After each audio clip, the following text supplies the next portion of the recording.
बोलिए उमापति महादेव की जय। सियापति रामचंद्र भगवान की जय। पूज्य गुरुदेव भगवान की जय। सज्जनों, मनुष्य अज्ञानतावश जो न मांगने वाला चीज़ होता है, जो नहीं मांगना चाहिए, वही वस्तु, वही चीज़ इंसान ईश्वर से मांग बैठता है और जब मिल जाता है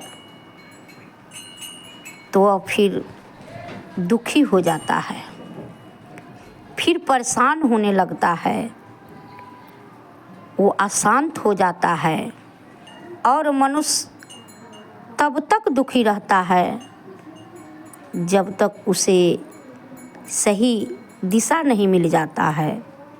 भगवान श्री कृष्ण अर्जुन को समझाते हैं और समझाते हुए कहते हैं, अर्जुन, तुम जिन जिन वस्तु में सुख देखता है, जिस जिस संसार के चीज़ में सुख देखता है, वास्तव में उसमें सुख नहीं है। ये दुख का बिगड़ा हुआ रूप है जो तुझे सुख दिखाई देती है।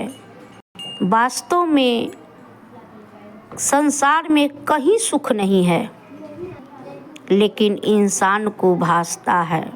भगवान श्री कृष्ण कहते हैं, अर्जुन, तुम इसके तरफ आकर्षित मत हो। जिस वक्त सुख तेरे हाथ आएगा तुझे पता भी नहीं चलेगा दुख के रूप में कब परिवर्तित हो गया, कब बदल गया। बे औलाद ईश्वर से औलाद के कामना करते हैं। जब उसे औलाद मिल जाता है, जब उसे पुत्र मिल जाता है, तो उसी पुत्र से इंसान दुखी हो जाता है। एक निर्धन व्यक्ति उस ईश्वर से धन के कामना करते हैं और धन मिल जाने पर भी मनुष्य दुखी हो जाता है। मनुष्य नहीं जानता है कि उसे सुख कहाँ है, आनंद कहाँ है। सज्जनों, महापुरुष यही बताने के लिए इस धराधाम पर आते हैं और समझाते हैं, इंसान, तेरा सुख कहाँ है, तेरा आनंद कहाँ छुपा हुआ है और ढूंढ कहाँ रहा है, तेरा शांति कहाँ है और ढूंढ कहाँ रहा है। तेरे पास दिशा ही नहीं है, तेरे पास मार्ग ही नहीं है। गोस्वामी तुलसीदास बाबा कहते हैं, अंधकार बरु रव ही न सावे, राम विमुख न जीव सुख पावे।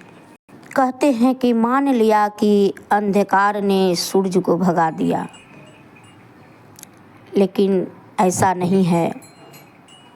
सूरज अंधकार को भगाता है, लेकिन फिर भी कहते हैं कि मान लिए,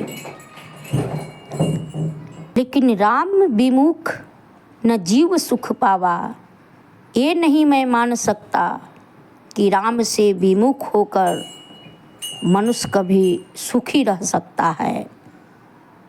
ये मैं नहीं मान सकता। जिस इंसान को परमात्मा से मिलने का दिशा नहीं मिला, वह इंसान कभी सुखी नहीं रह सकता है। कहते हैं, जो सुख के चाहे सदा राम की शरण ले ले।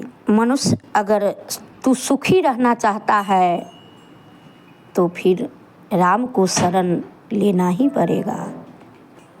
इंसान, मनुष्य बादशाह है, लेकिन भिखारी बनकर बैठा हुआ है, भिखारी बनकर घूम रहा है। परमात्मा की शरण होने के मतलब परमात्मा को, नियम को, परमात्मा को, कानून को अपनाना है और अपनाकर अपना जीवन में उतारना है। परमात्मा की शरण होना, उसकी भक्ति को प्राप्त करना, और मनुष्य को जब भक्ति मिल जाता है तो जन्मों जन्मों के कर्म बंधन से मुक्त हो जाता है, माया के बंधन से वो मुक्त हो जाता है।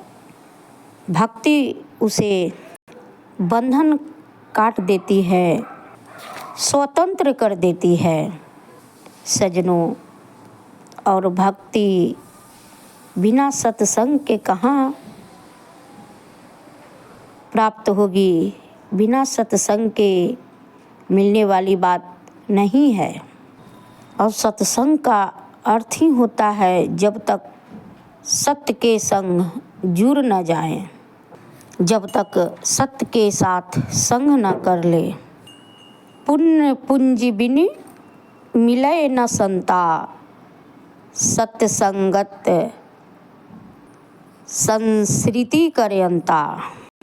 जिस इंसान के जीवन में सत्संग हो जाता है, सत्संग मिल जाता है, संस्कृति का अर्थ होता है जन्म मरण के बंधन को भी कट जाना। ये सत्संग के प्रभाव है। और प्यारे, सत्संग मिलेगा कहाँ? ये हमारे महापुरुष की चरणों में ही मिलेगा, महापुरुष की संगत में ही मिलेगा।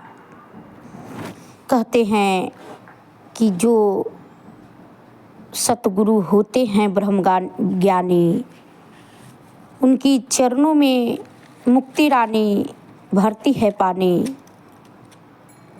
गुरु की चरणों में ही मुक्ति रानी की वास है। जब तक हम सतगुरु की शरण में नहीं जाएंगे प्यारे, तब तक मुझे मुक्ति नहीं मिलेगी, भक्ति नहीं मिलेगी। क्योंकि बिना युक्ति का भक्ति नहीं, और युक्ति सतगुरु ही बताते हैं। बोलिए सतगुरुदेव भगवान की जय, पूज्य गुरुदेव भगवान की जय।